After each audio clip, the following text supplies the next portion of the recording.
The second major strategy we need to succeed is to grow our economy sustainably and share the fruits of growth with all Singaporeans. Economic growth is still very important to us.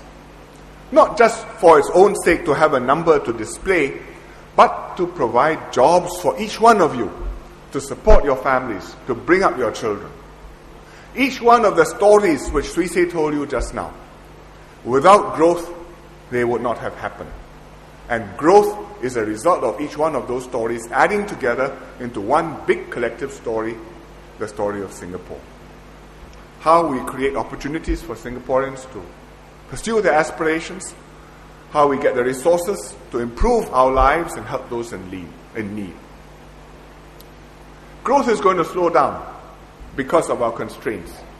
Not enough land, not enough labor. This is unavoidable. But we actually need to work twice as smart to get growth through higher productivity.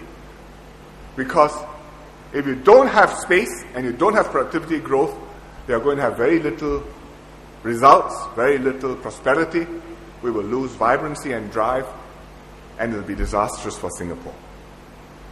So to get that, it means we have to restructure our industries, grow new industries, adding new value, and phase out the industries which are no longer viable. And we have to accept this turnover. Even when we are prospering, every quarter, few thousand workers will be retrenched, but many more jobs will be created. Take the electronics industry. We have been in electronics for a long time, but the type of electronics has changed over the years. We used to assemble basic electronic products, TV sets, VCRs, PCs.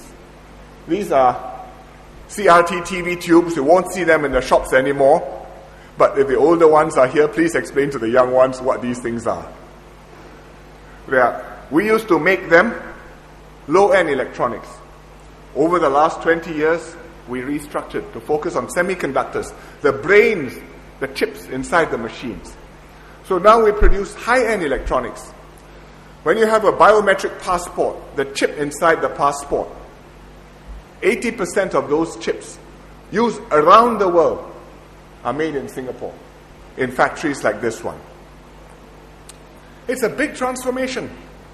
Over 2 decades, we lost 37,000 jobs, but we created nearly 30,000 new jobs, higher skill, better pay. Productivity went up 5 times per worker. Contribution to GDP increased more than 3 times for the whole industry. Workers' wages also went up. How does this happen on the ground? It means we have to work company by company, worker by worker. The way Swee Say described just now, one story by one story. And the companies have to take the lead.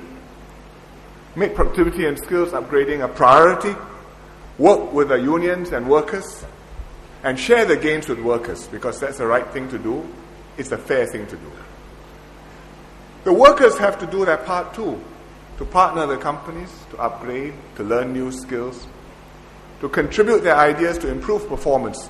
Because, as one of the unionists told me, the workers know this process. They know where something is not efficient and is wasteful. They know where you can save on some procedure and save time and save effort and do it better.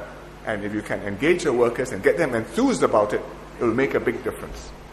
So as Brother Lim Kwang Beng told me from SISU, he says productivity improvements must be bottom-up as well as top-down.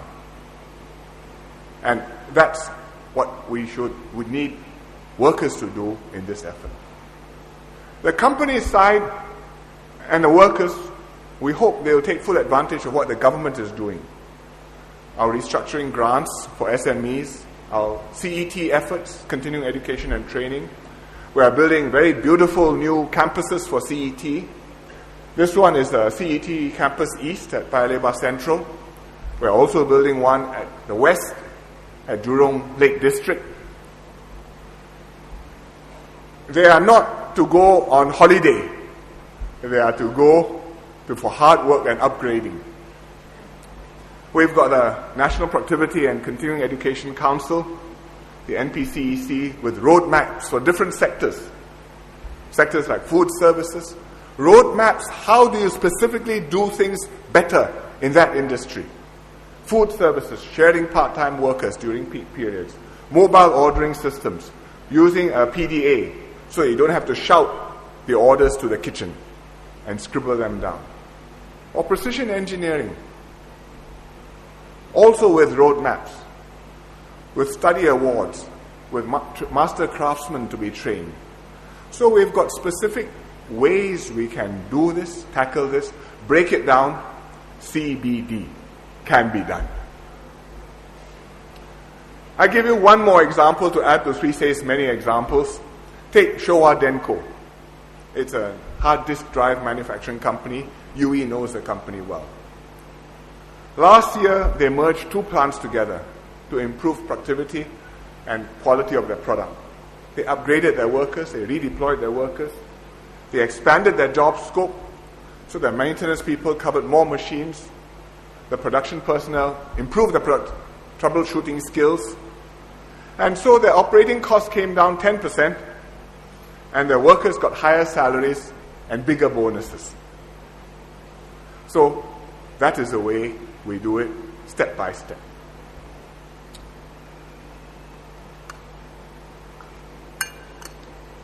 The third thing we must do is to translate growth to higher wages and better lives.